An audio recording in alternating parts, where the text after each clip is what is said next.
crafters. So I have a layered flower SVG coming on my blog today, and there aren't very many tutorials about these, and that's because usually you just layer it, you just glue paper on top of each other. And so it's very simple, but there are a few tricks that can help you make it look really great. So I'm just gonna give you guys some of those today, so you can be making your best looking flowers. So this one is fairly large. It has a lot of layers. You can always add or take away layers depending on what you want. This one, I'm just going to show you. So here's our biggest layer.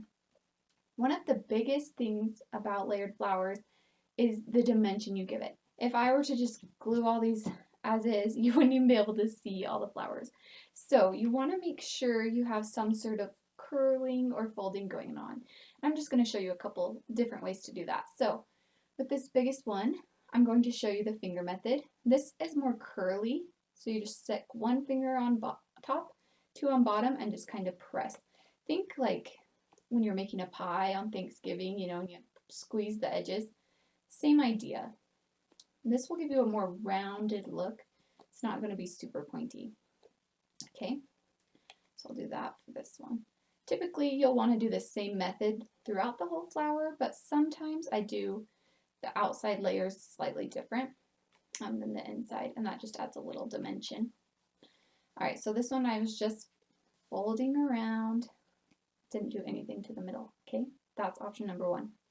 Option number two, you're going to want to get a credit card. This is a Coin Crazy card.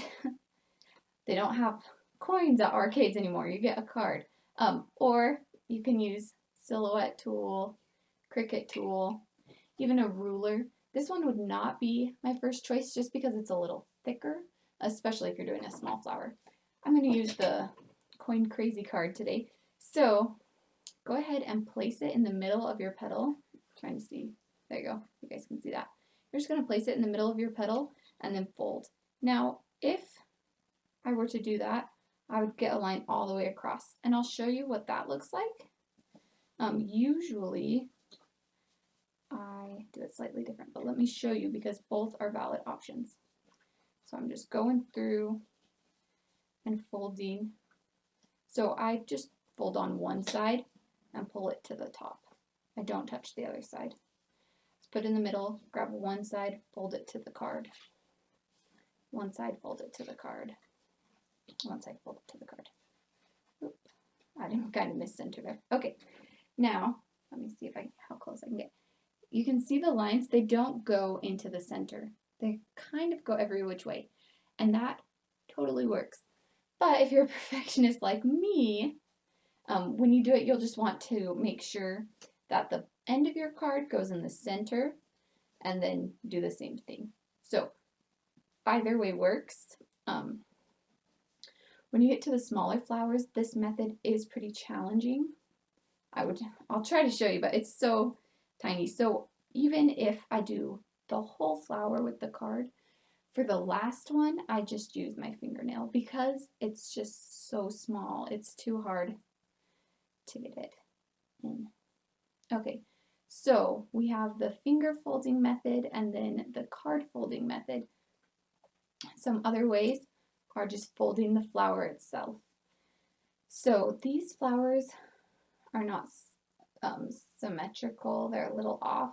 So this one isn't your best option with this particular SVG, and again, this is free on my blog, but it will still work. I'll show you. So I'm just folding it not exactly in half.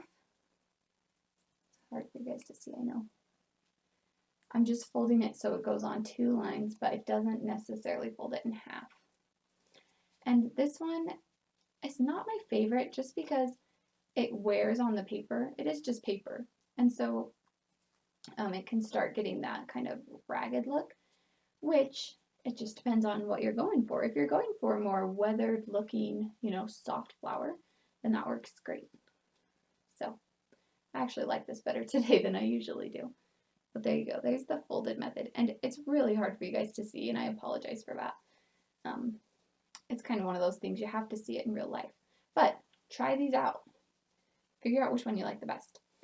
And then one other thing that is so difficult for all paper flower crafters is the centers.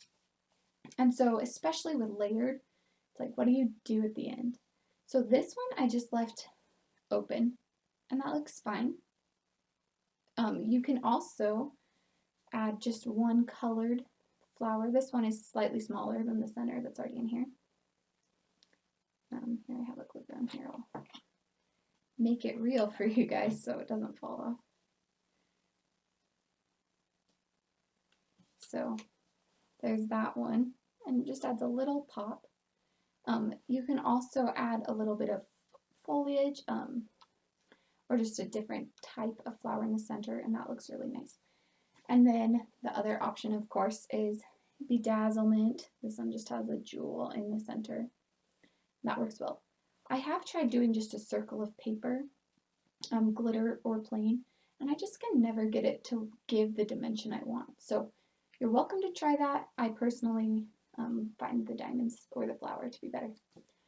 So if you have any more questions about layering flowers or any crafting thing at all, go ahead and comment below, like and subscribe, and thanks for being here today. Bye guys.